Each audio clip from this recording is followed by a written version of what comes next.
Hundarna sitta och när rumpan går i marken så klick och så ger ni belöningen efteråt.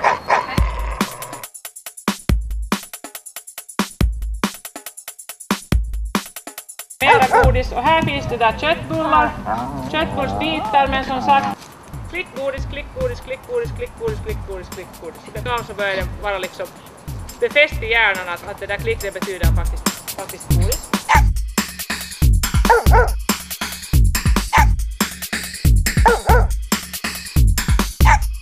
Tar ni mellan 5 och 10 gånger per man. Först tar det här med samtidigt och sen har det här med senare.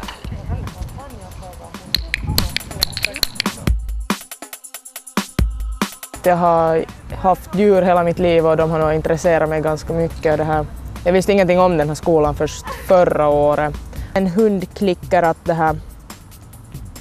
det är en sorts belöningsmetod att använda den här. Oftast får vi ju ha egna djuren med också på lektionstid. Såklart är de djur som inte är vana, så de är ju i början ganska nervösa. Så min hund var ju, det var ett hopplöst fall att ha den här då. Att sprang omkring som en yrhöna i klassrummet, men sen efter ett par veckor så vänjde hon sig och låg helt snällt bara på golvet och sov det under tiden.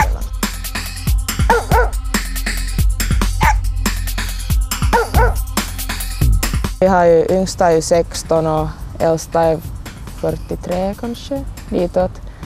Det där, men inte är det något problem, inte har jag ser det som jättetrevligt den här skolan. Lyckades, det vill säga när akten är i marken, då kommer det klick. Din huvud är rädd för klicken?